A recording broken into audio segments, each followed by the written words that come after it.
Hello, everybody.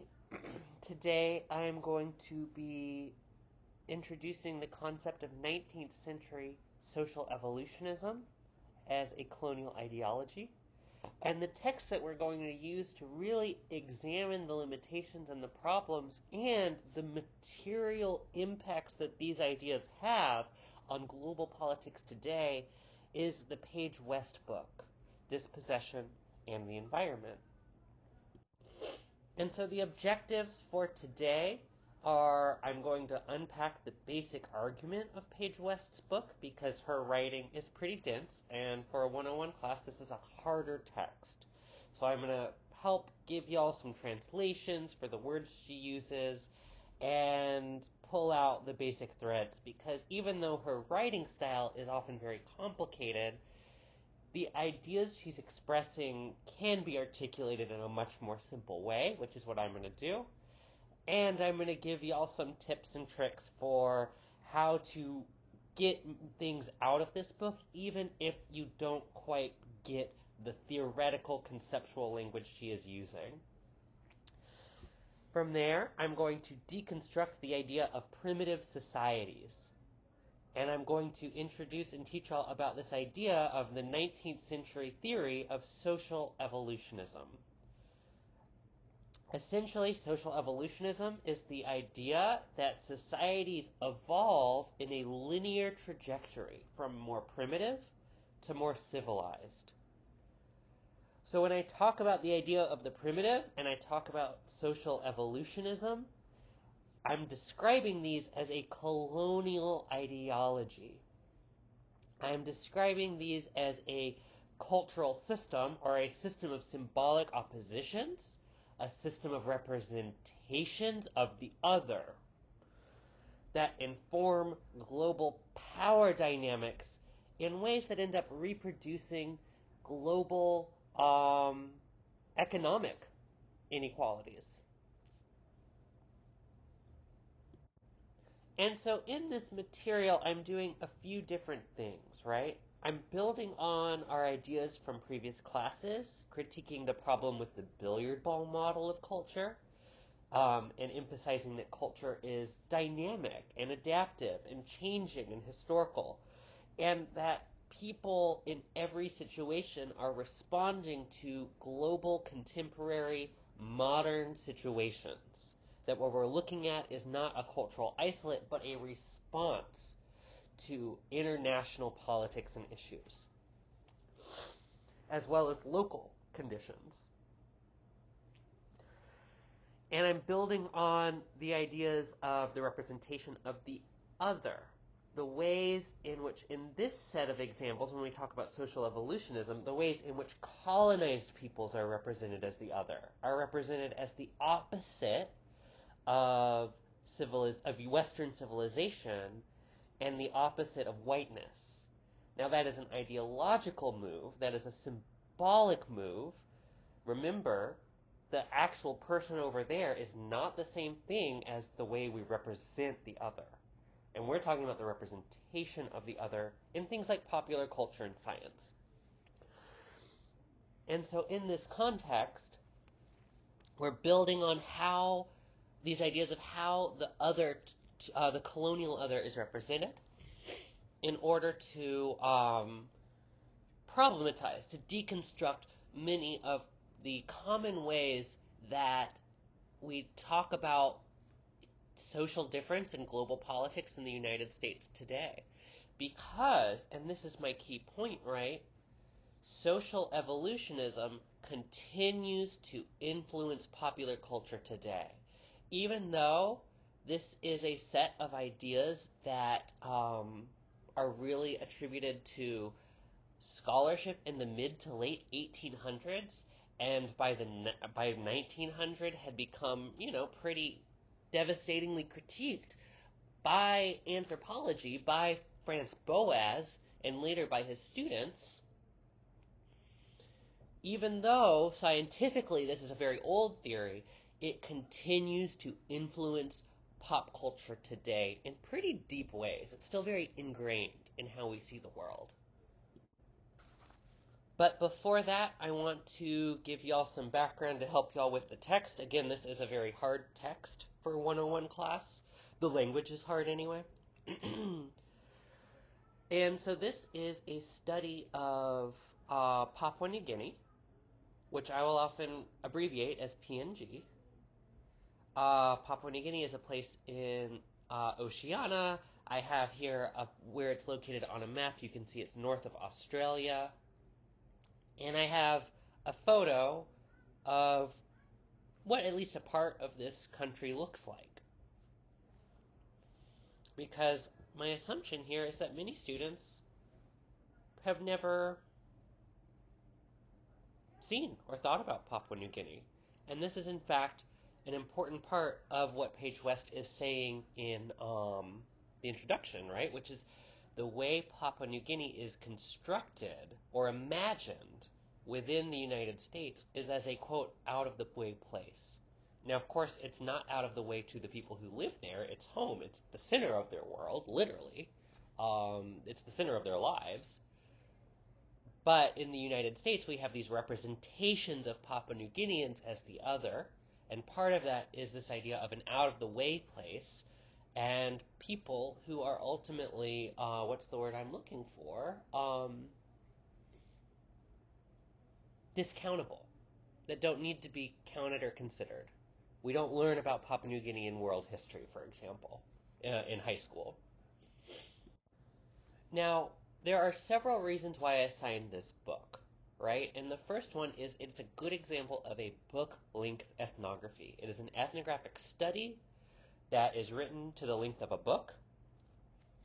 And so this is kind of one of the standards of anthropological scholarship, right? Is we do these ethnographic studies and write books.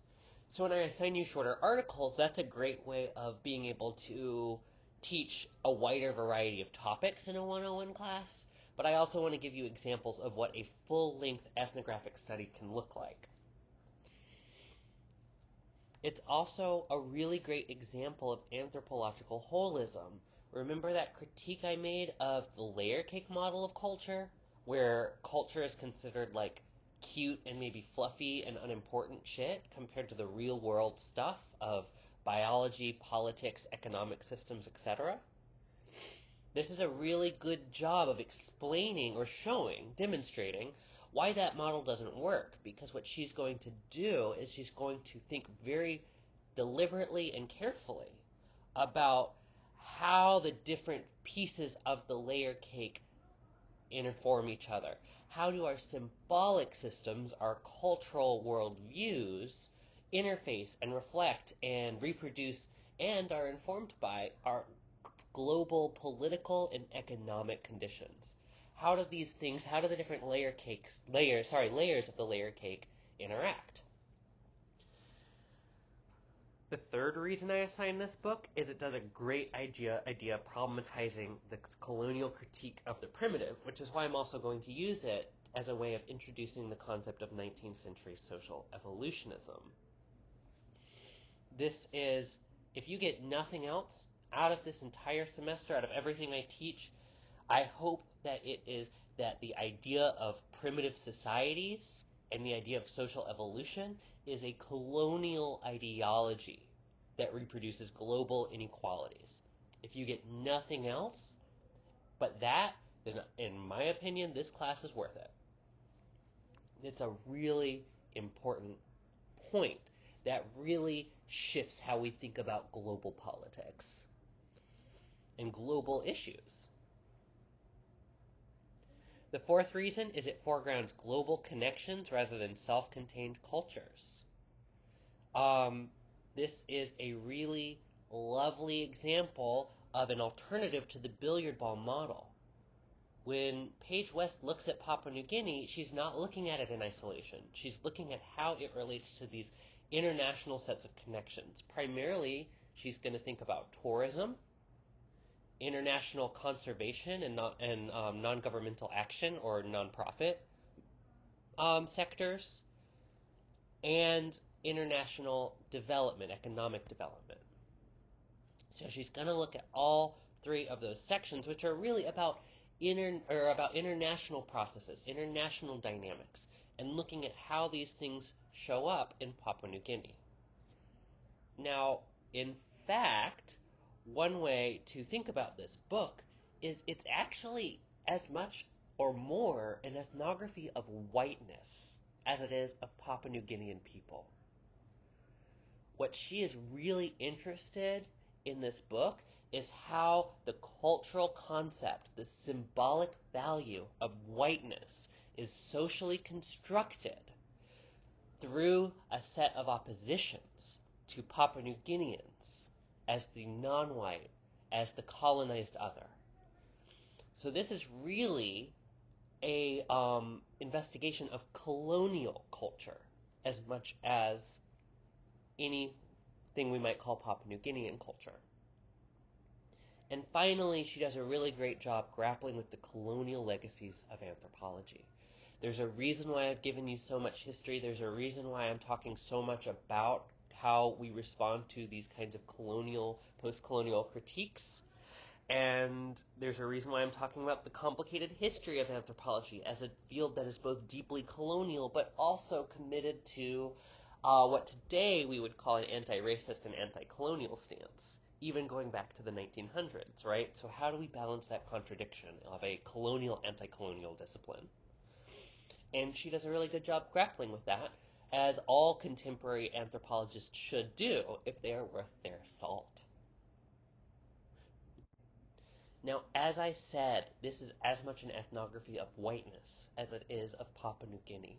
I actually really like that aspect of the book because we often forget to look up, to study upwards, to understand the social systems of power and domination, right? And this book helps us get at that. It helps us get at whiteness and these ideas that many of us have internalized, and to start to see that as something that's not just natural and normal, but something that we can actually talk about and critique and problematize.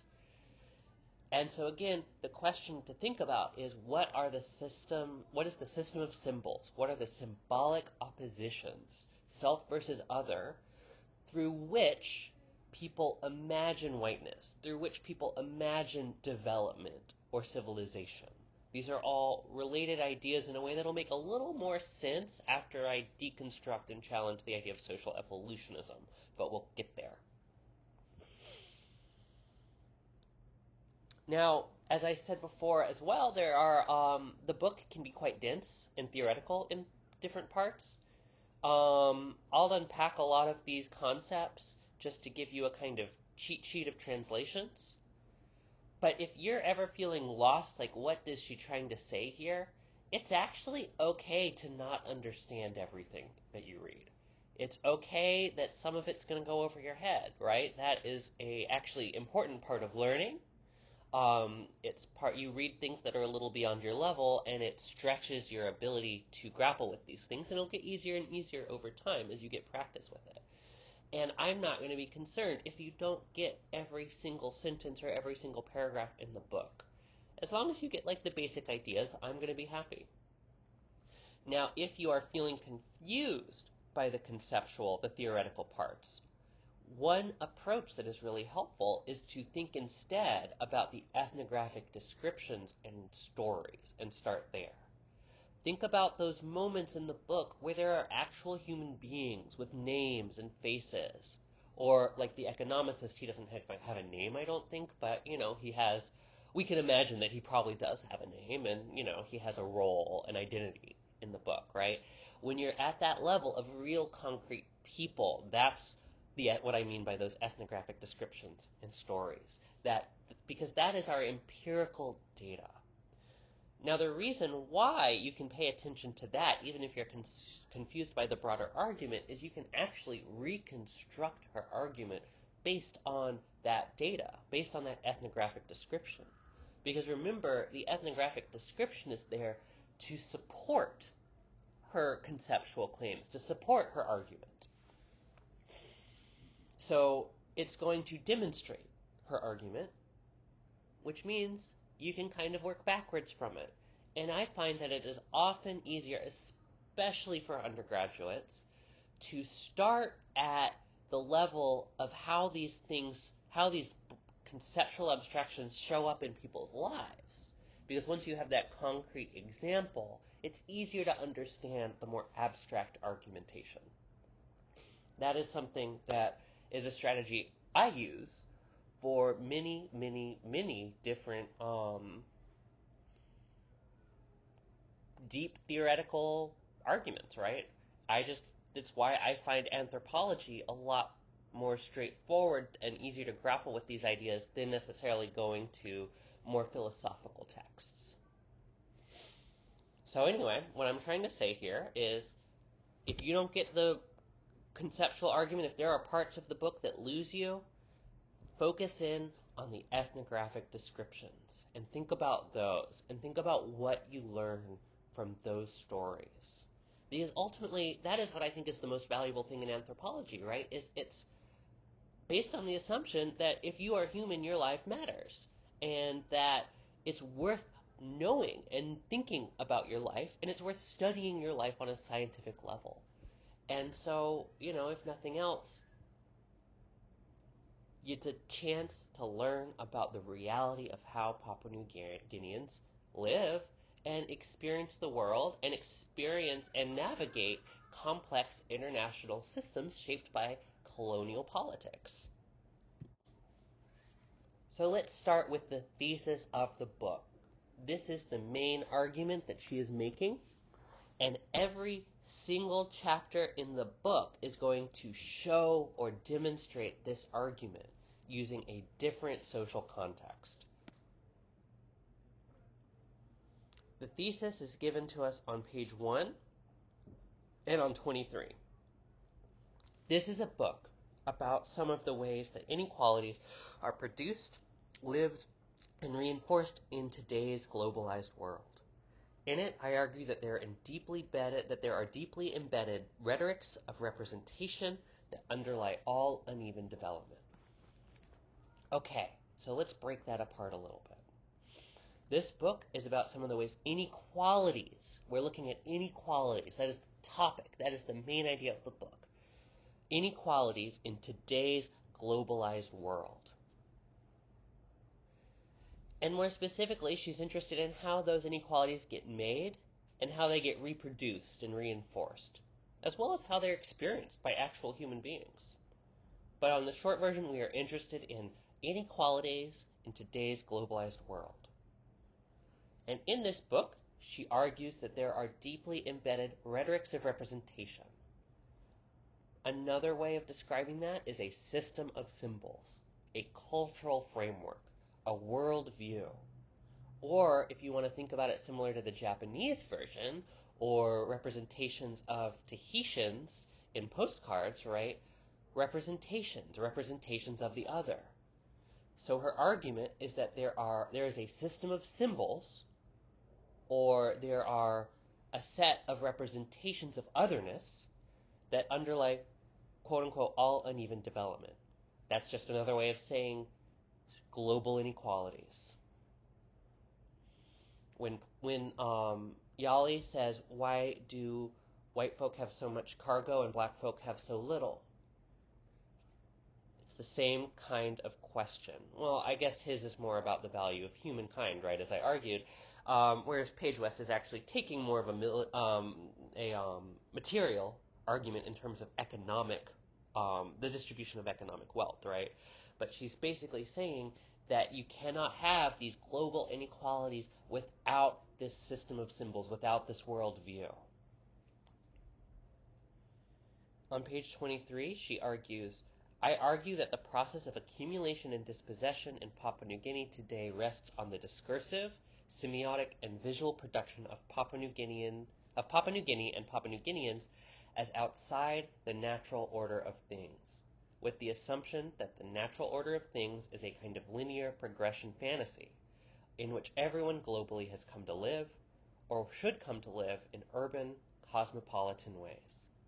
Okay, let's break that one apart too. So she's making an argument about the process of accumulation and dispossession. What she means by that is, why do some people have so much wealth and some people have so little?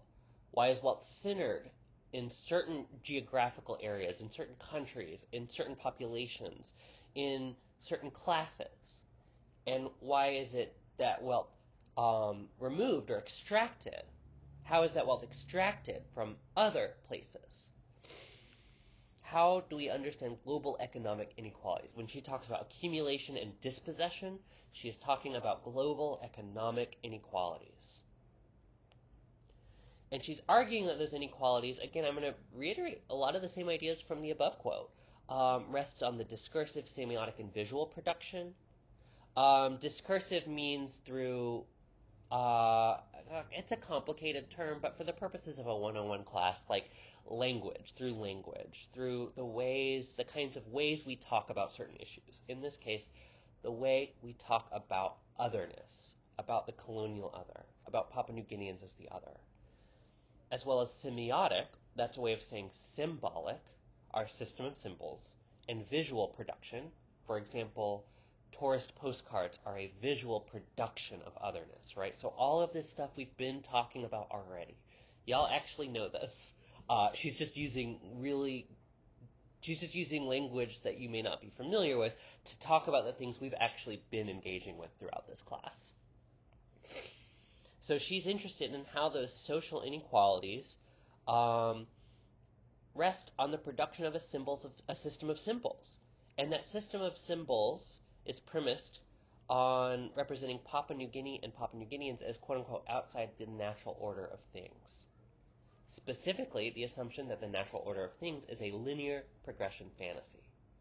That's social evolutionism. It's the idea that Papua New Guineans are a primitive society compared to the civilized society of Europe. And we don't use that language today because it's seen as colonial and racist and impolite. So you're more likely to hear the same ideas articulated in different terms. For example, that Papua New Guineans are undeveloped compared to developed countries. Same idea, we're just substituting more polite terminology to articulate the same colonial ideology. Or the idea that Papua New Guinea is the opposite of cosmopolitan ways of life, right? That, like, this is that example of that blogger, right? The New Yorker who sees herself as, like, the center of this cosmopolitan global culture, right? In opposition to Papua New Guinea, which is often represented as backwards and remote, out of the way, isolated. So she's basically saying here, look, let's look at this linear progression fantasy, what I'm going to teach to you and what I'm going to call social evolutionism. And that is a fantasy. It is an ideology. How does that linear progression fantasy shape global inequalities today? And how is that linear progression fantasy produced? How is it created on a cultural level? Through representations of Papua New Guineans as the other. So let's just simplify it even more, right? We are looking essentially at the relationship between two different sets of categories or concepts, right? On the one hand, we have what Page calls representational strategies or rhetorics of representation. When she uses those words, she is talking about what I've been calling a system of symbols or representations of the other. So, and on the other hand, we have global economic processes or dispossession and accumulation, right? The way I've been talking about that has been largely, I use words like global inequalities or international inequalities. But we're basically the book is essentially saying, what is the relationship between these two things? What is the relationship between our system of symbols and global economic inequalities? What is the relationship between the ways we represent the other and global economic and political inequalities? That's really the whole book. And each chapter, she's going to look at that from a different set of examples. The first one will be tourism and surfer tourism specifically. The second one will be, what's the word I'm looking for? Shoot, I'm actually forgetting which order the chapters are in. One of them will be international development, and the third one will be international conservation politics. And in each case, right, she's looking at these representational strategies or system of symbols that are basically about, and what she's going to show us is it's not even about Papua New Guineans themselves, even though Papua New Guineans are forced to navigate the real material impacts of those cultural worldviews.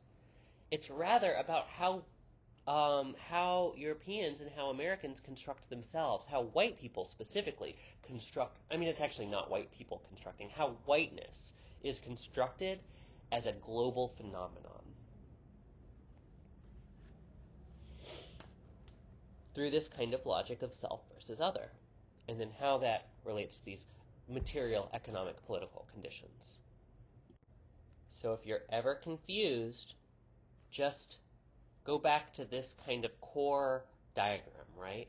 What is the relationship between the system of symbols and the representation of the self and the other with material, economic, and political inequalities?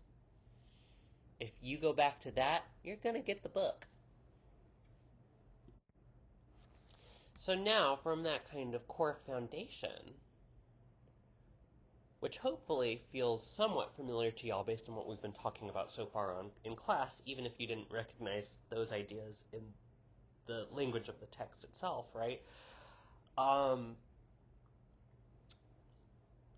In the introduction, we can look at all of these different examples, right? And when you're reading the introduction, think about this. How is Papua New Guinea and how is Papua New Guinean people represented in places like New York? How do New Yorkers, or the specific New Yorker that she discusses, imagine and describe Papua New Guinea? And this is going to be through that idea of the other. And there are several different sets of ideas that we can think about, or images that we have that we can think about. One is the idea of the primitive, and the other is the jungle. These are two kinds of themes that crop up in how foreigners imagine Papua New Guinea and Papua New Guineans. So, let's look at the jungle, right? We can imagine the jungle, right? Where do we get this idea? What do we know about the jungle? What do you think of when you imagine the jungle? What kind of people do you imagine living in the jungle? What color is their skin, right? And where do you know this from, right? Is it because you've been to Papua New Guinea or the Amazonian rainforest or wherever? Is it because you've been to every single jungle on the planet? Or is it from TV? Is it from, Disney movies? Or books? Or Tarzan? Or any of these kinds of things? Is it actually popular culture in ways that are actually not too distinct from what we saw in the Japanese version in terms of how Japanese people imagine America and where they get those sources? Now, one concept that is really important to this book, and one concept that I'm going to have been drawing on in this class, and will continue to draw on throughout the semester, is this idea of ideology. She gives a really nice definition on page 5 that you can look at, although it is a little technical and dense. But essentially, the reason why I find ideology a useful concept, particularly in a 101, at this point in a 101 course, is because it gets us talking about the ways our symbolic and cultural systems are inflected with power relations, are inflected with inequalities. An ideology essentially refers to our conscious and unconscious ideas that justify or legitimize a social order.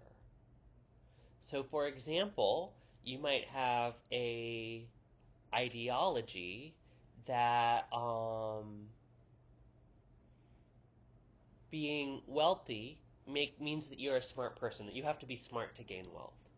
And that if you don't have that wealth, you should pick yourself up by your bootstraps. It's an ideology in that it legitimizes a social order in which we distribute wealth differently. It's a set of ideas that says this is a good way to organize society, or it's a normal or natural way to organize society. The idea that men are more aggressive and women are more passive is an ideology in that it justifies our gender norms. Even though on an anthropological level we look cross-culturally and we see quite a lot of different ways, there's a lot of variation in terms of how people imagine masculinity and femininity, and that is not a universal.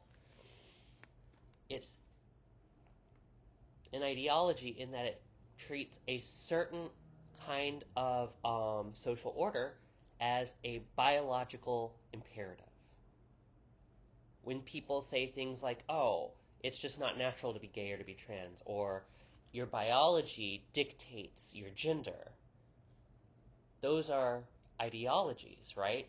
In that they justify a particular social order by claiming that in this case it is a biological fact, that it is natural.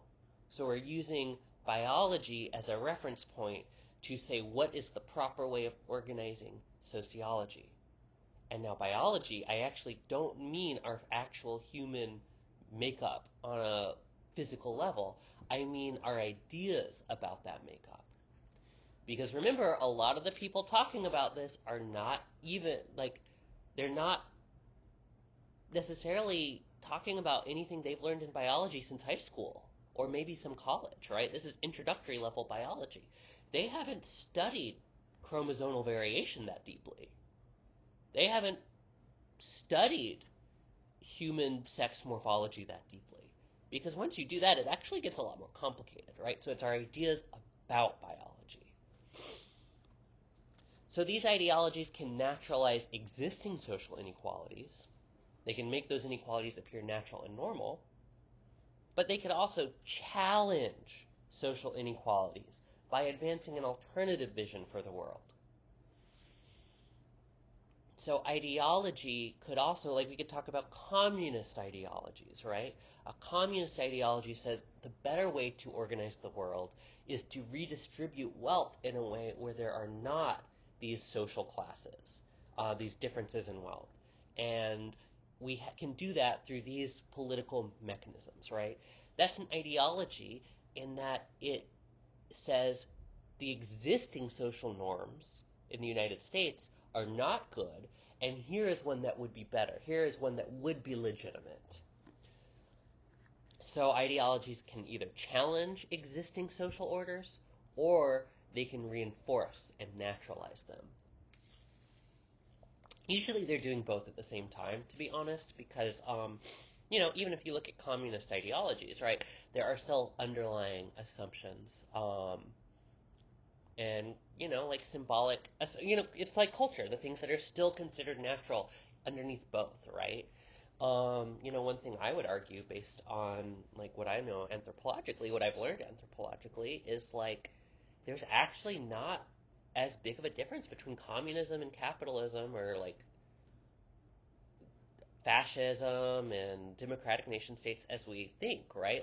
Democratic nation states, and we'll talk about this more later in the class, these are all of these are social forms, political forms, that are organized around pretty basic assumptions, pretty basic shared assumptions, actually, about about, for example, bureaucracy as an organizational concept, as ideas of what makes a good government, and how power should be expressed in terms of managing a population, and many other things, right?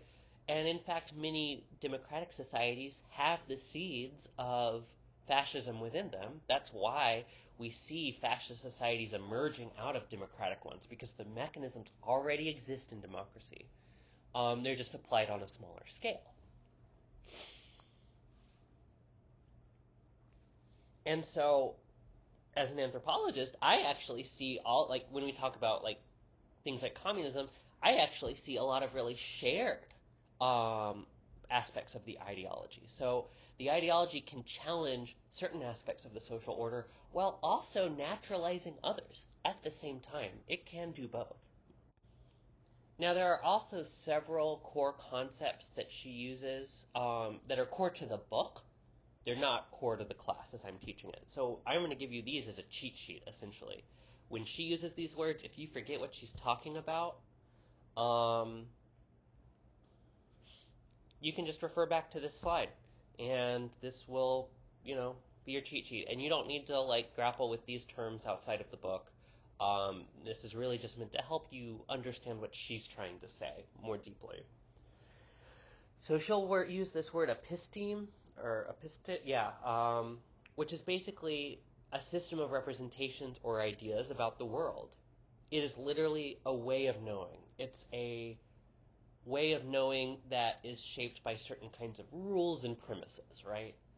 It's another way, for the purposes of a 101 class, we can treat that as meaning roughly the same thing as culture, or a worldview, or a system of symbols. It's literally a system of representations and ideas. She talks about this idea of primitive dispossession. Now, this is a confusing one because when both she and I are critiquing this idea of the primitive or primitive societies, and then she talks about primitive dispossession, she's actually using primitive to mean two completely different, unrelated things here. Primitive dispossession is a term that comes out of Marx, Karl Marx. And basically what he's saying is, so mostly Karl Marx is interested in understanding the production of wealth in factories and capitalist systems. Primitive dispossession is something that he sees as a form of creating social inequalities that happens before factory labor, just prior to. Basically, you're enclosing peasants' land and turning that land into private property. So now the people who used to make their living on that land, who used to be able to feed themselves through that land, no longer are able to do so. So they end up being dispossessed. They end up becoming refugees of a sort and move into cities where now they become the workers. So as a result of this process, we are producing a population that becomes the proletariat, that becomes the people working in factories. Now, one of the issues that a lot of indigenous studies have with this concept is it's, for Marx, framed as something that happens prior to capitalist extraction. But, one of the things we see in indigenous studies is this kind of dynamic of enclosing people's land. Sometimes that's just the whole name of the game in a settler colonial society, and it's not always about producing workers necessarily. I mean, it often does have that effect. I mean, for example, we see Mohawk people become like steel workers in New York commonly at one point in time, or Seminole tribe folks become cattle ranchers. But the point is sometimes the seizing of land itself. Now here, there's actually something really kind of interesting to think about. I don't know if any of y'all have heard of the idea of the tragedy of the commons. This is an idea that ties into that in a lot of ways. The tragedy of the commons is basically this story that's often told that there was a point in time where farmers in England maintained commons, right? Where you could have your cattle. The commons are collectively owned land, right? Land owned by the community, not by any one person. And so anyone could use it to, for example, graze their cattle or graze their farm animals. And that was really, for a long time in European history, a essential aspect of the economic system. The tragedy of the commons story says that people basically got greedy. They started ranching more and more farm animals to make more and more wealth and to maximize their own gains. And as a result, as everyone did that, they ended up overexploiting the natural resources until they could no longer sustain anyone. That's a story that you often hear in popular culture, and it's used as an allegory to talk about certain problems in terms of environmental conservation and climate change, right? For example, oceans or the atmosphere. We can think of the atmosphere as a commons, and the issue that story is trying to address is why is it so hard? Why is it that these commons, like the atmosphere or the ocean, are being polluted or depleted in ways that ultimately are harmful to everyone? Now, the problem with the tragedy of the commons is that as a story, it is 100% entirely made up. It didn't actually happen that way. And the concept of primitive dispossession helps us see why. It did not make sense for... So, wait, let me step back a second. The commons as an institution, as an economic institution, were quite stable in English and other European countries' histories for hundreds and hundreds of years, at the very least, potentially thousands. This is actually a very stable economic form until the Industrial Revolution. Because here's the thing.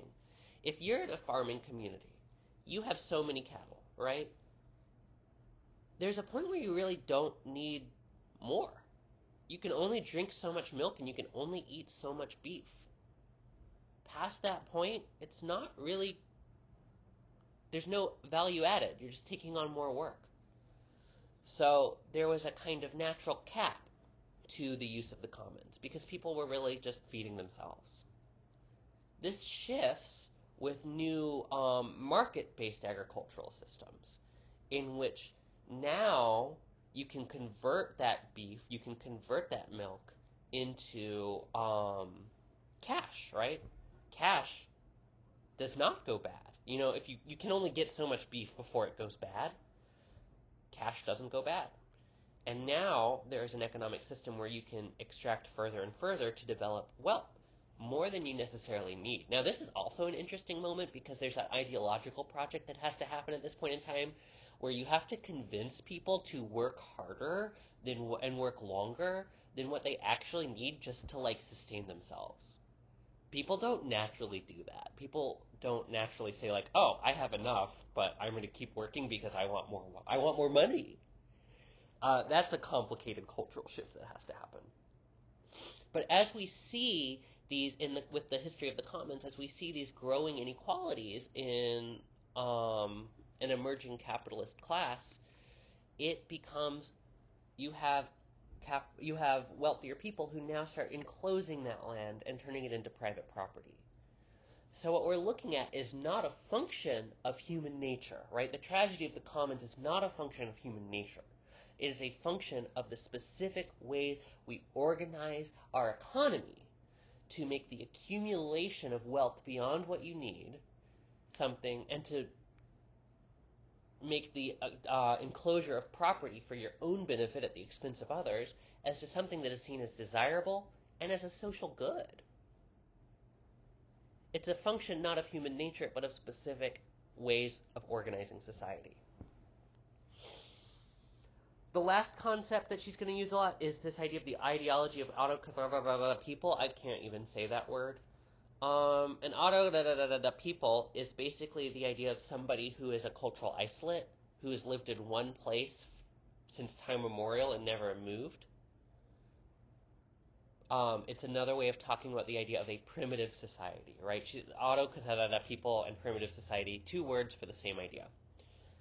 And so she's interested in this idea, this system of ideas as an ideology, as an Eurocentric set of assumptions that non-Western peoples are isolated, static, and fixed in place, as a part of larger global processes and movements. So when she says that complicated phrase, what she's basically saying is she's talking about a critique of the billiard ball model. Cultures are not isolated, static, and fixed. They're dynamic, fluid, etc., etc. Okay, so one thing I'm going to have y'all do next class is we're going to think a lot about how is the jungle represented, how are primitive societies represented in popular media. And what I'm going to do here to build on that idea is to outline this historical set of theories called 19th century social evolutionism. 19th century social evolutionism is an important concept to talk about in an anthropology class because one of the things that Franz Boas was doing in those early days of anthropology was challenging and critiquing this set of ideas. anthropology exists the way it does in the United States as a function of these critiques that were happening in the early 1900s of biological determinism and racism, racist ideologies, as well as social evolutionism and social evolutionist ideologies. Essentially, social evolutionism, or what Paige West calls a linear progression fantasy, is this ideology that societies naturally move along a linear trajectory from primitive to more civilized. And at the time, European scholars had this idea that if you studied primitive quote-unquote peoples, that provides you a glimpse into human prehistory, Stone Age life.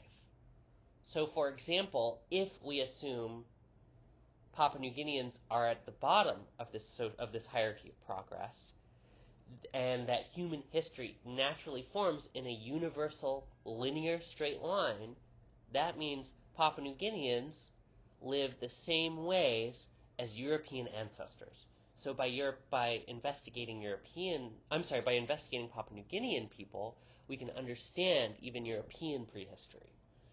Now the problem is that's simply not true. As I've been arguing throughout this class, right, Papua New Guinean lifeways that doesn't reflect an isolated primitive stage of social evolutionism.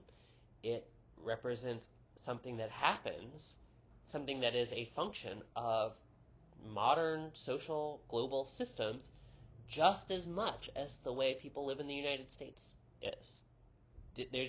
We're just talking about different responses to the same global underlying processes.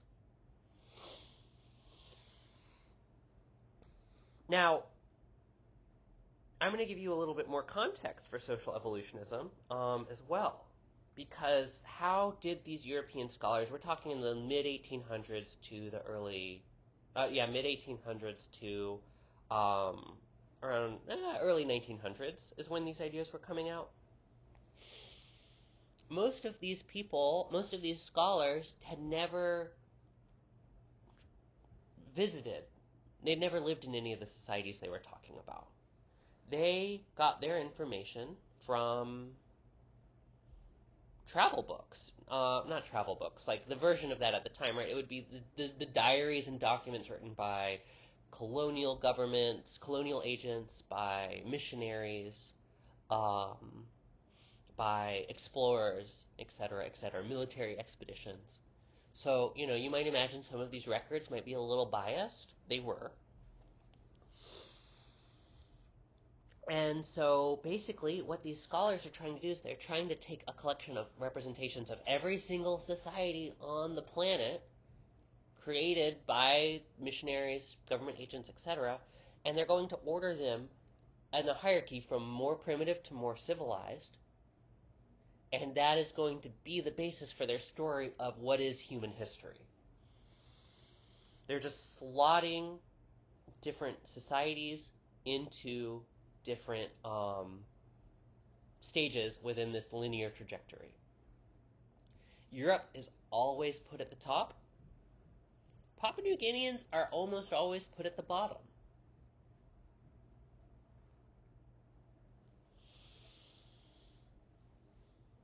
Now, even though we could think of this, like this is obviously a very problematic, or maybe I shouldn't say obviously, this is a very problematic set of ideologies today. At the time, it was actually quite progressive. Because prior to social evolutionism, the debate happening in scholarly fields was between two different areas. Two different positions. One was called monogenesis and the other was polygenesis. This was a time period where people's primary understanding of human history was through study of the Bible. This was before Darwin had written, before evolution was a concept. And so the question was, how many moments of human genesis were there? How many times did God create humans? Was there one? Was everyone created in the same Garden of Eden? Or were there maybe different Gardens of Eden, different moments of Genesis? And maybe white people were actually created in a different moment of creation itself. Now, the implication of these ideas, right, is with polygenesis, we are fragmenting the idea that all people belong to a shared human species, right? If they're created in different moments of genesis, that is an ideology that justifies colonial policies, that justifies global inequalities. So social evolutionism takes shape in reaction to that set of ideas, right? And we see this moment, Charles Darwin writes The Evolution of Species. Charles Darwin writes all of this stuff, and suddenly people are grappling with, like, whoa, Earth has been around a lot longer than we thought. The time depth of humans as a species and of the planet is much greater than we thought. And basically the idea was to apply these ideas of evolution to society, but not particularly well, because if you study evolutionary biology, that's also not a linear process. Like, it's just, evolution is not about becoming, like, I don't know, it's just not about becoming better, and it's not, I don't know, it's just not a linear process. But I'll leave that for the evolutionary biology classes that you take. But, yeah, anyway, the point is, right, that this set of ideas,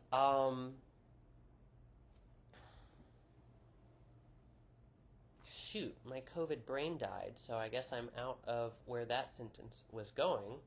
Other than that, this social evolutionism shifted the discussion, right? Because one of the premises of social evolutionism is we are all humans, we are all created, we all have the same origin. We are not biologically distinct, at least to the extent of polygenesis. I'm not saying that social evolution was a critique of eugenics.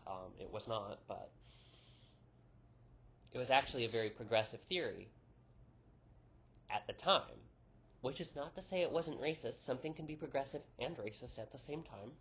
Things usually are.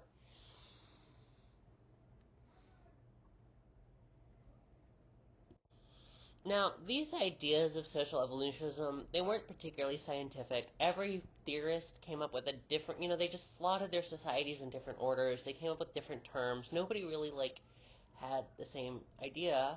And this is actually important coming back, right? Because part of the critique, this is going to be where the concept of cultural relativism comes out of as a critique of these ideas. It's essentially scholars imposing their own preconceived ideas on other societies. That is what is happening. But so different scholars they slotted peoples into different orders. As I said, Papua New Guinea was usually at the bottom. Europe is always at the top. And so one example of social evolutionism, and there are many, comes from this guy, Lewis Henry Morgan. Lewis Henry Morgan wrote, his theory is that all humans go through 3 stages of evolution. Societies go through these 3 stages. In most theories of social evolutionism, there's always 3 stages. It's a cultural thing to like 3s. It comes out of Europe. The billy goat's gruff, for example.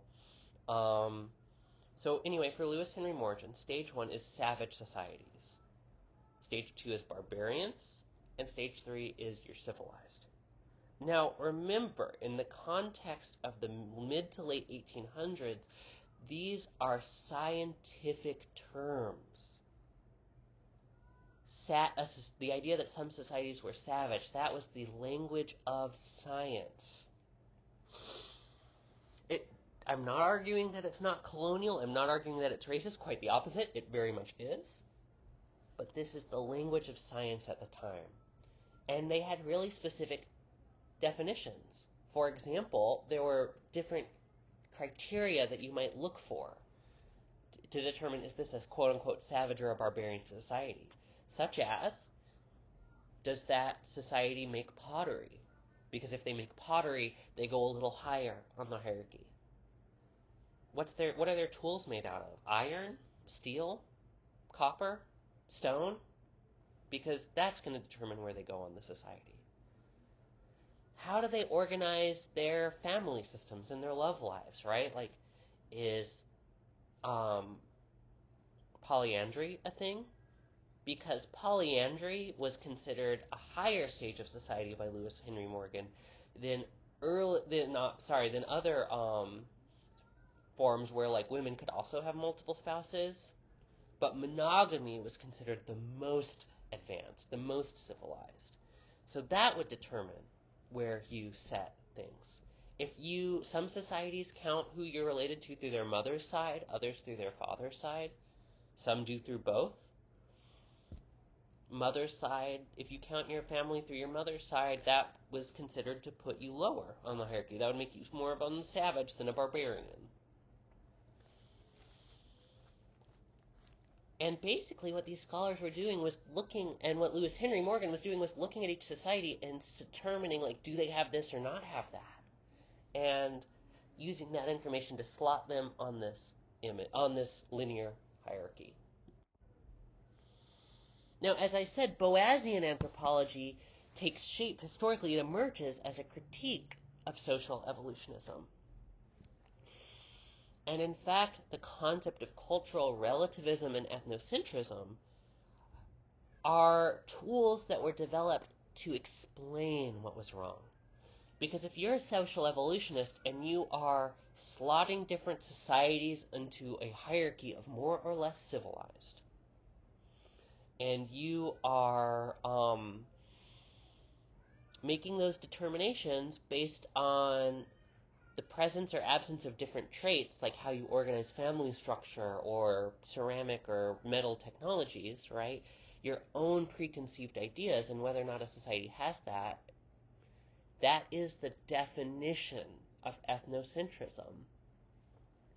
So these terms came into existence as a way of explaining the flaws of social evolutionism. And that does make them deeply unscientific as theories, because not only are they untestable, but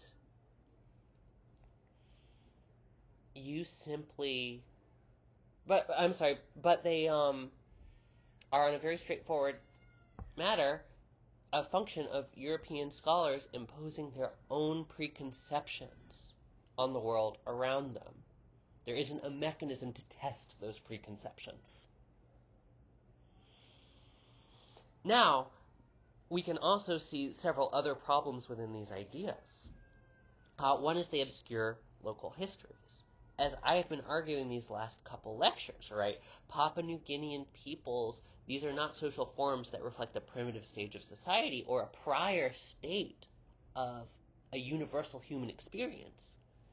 They represent a cultural response to colonialism and capitalism. They are in the same world we are. They live in the same time we do. So we lose track of those local histories of how people respond, how people adapt. We lose track of the importance of those global interconnections. As I said before, the systems of categorization are extremely unscientific. And essentially what they're doing is they're recasting colonial ideologies in the language of science. They are taking colonial ideologies and just plopping that down and applying it and calling it a scientific theory. And that is an ideological move in itself. Because if something is cutting-edge science, we take it seriously. It's a system of authority. And so now these colonial ideologies were reframed as science and seen as science. And you can see how these kinds of ideas would legitimize and justify colonial relationships. Suddenly, it becomes important to colonize people because you can pull them up, you can uplift them to a more civilized stage of society. This is a liberal and humanistic version of colonialism, which does not make it any less violent. But we start to see here, again, you can think back to my critique of Jared Diamond and his framework that failed to think about colonialism as a cultural product, a cultural process, we can start to see the symbolic systems, the beliefs, the learned behaviors in which colonizing the world was actually seen as a morally good thing. It's not necessary. I mean, I'm not saying there aren't bad human beings. There are.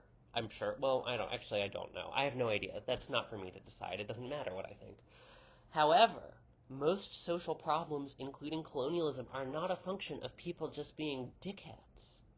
It's a function of people doing what they think is good and right within their system of beliefs.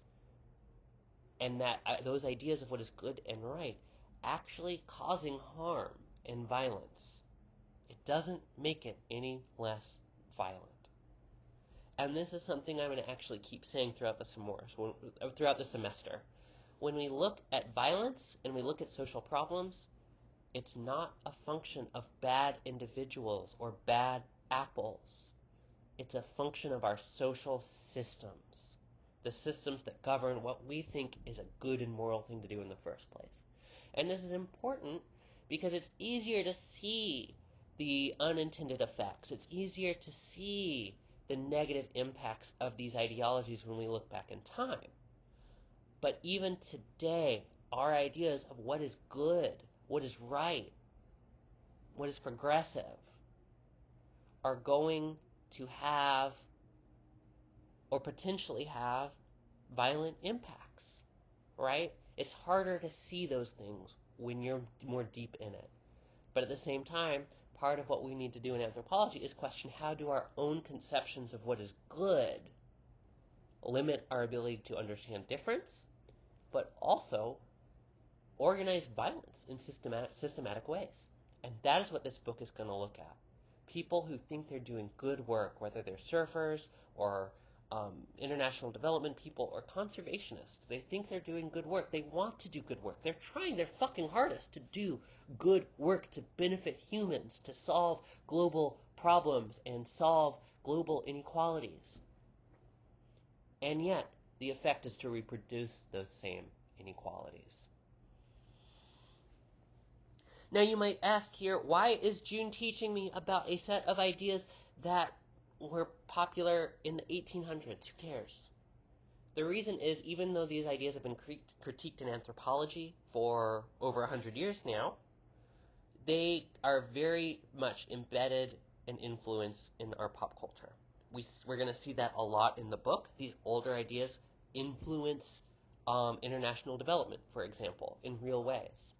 But also, we see them in all kinds of popular culture. We talk about developed versus undeveloped societies. That's another way of, it's just putting different terms, right? We're not saying savage versus civilized. Now we say undeveloped and developed. Or third world, first world.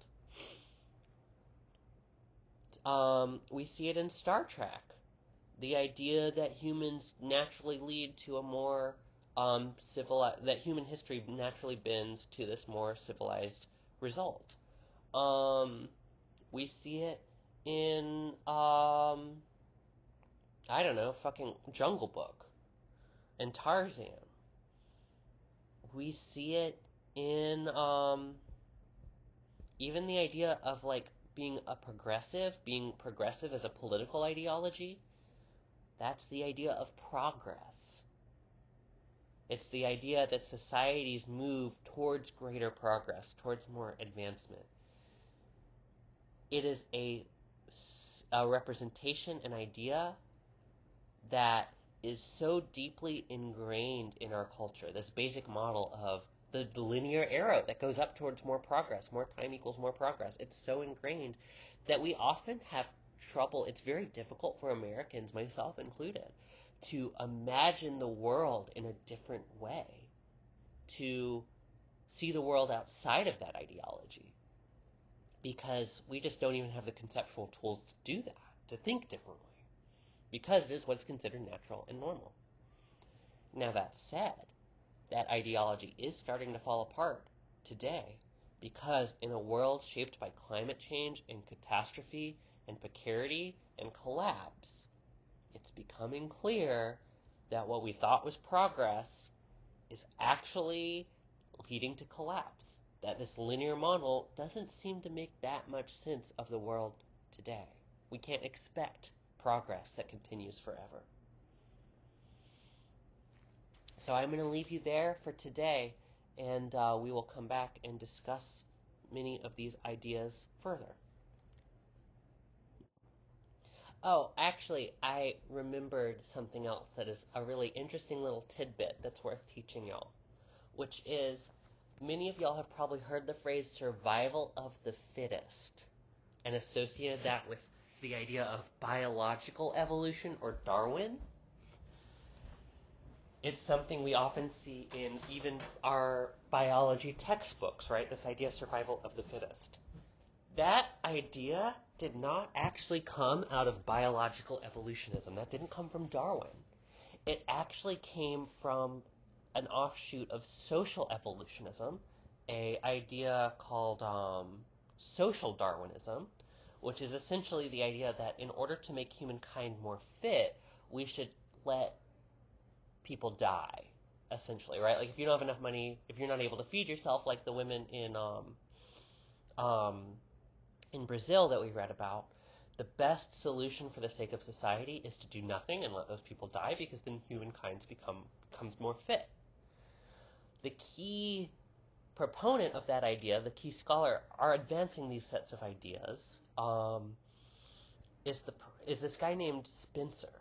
And Spencer is actually the one who uses the term survival of the fittest. That term is then taken by biological evolution and then applied in that field, right? And now we see it in textbooks. But the idea itself actually comes from social evolutionism. So it's this really interesting phenomenon where if you look at the history of science, there is this idea of Darwin's idea of evolution, which then gets applied to the study of human societies. And then terms ideas from from these colonial kinds of approaches that take Darwin but then apply it in a very colonial way, such as survival of the fittest, then get reintroduced back into biology. So there's this kind of cultural back and forth, give and take that's happening, where now even our ideas in biological science are shaped by these colonial ideologies and movements, which I think is just fascinating. So next time you hear that phrase, survival of the fittest, remember, that term comes from social Darwinism and social evolutionism, and then was only later applied to the field of biology. And I'm just going to leave you with these questions to think about. Read them over, spend some time thinking about them. You could write about them in your journal, for example, if you'd like. But think about these before next class, and they'll help position you for that conversation really well.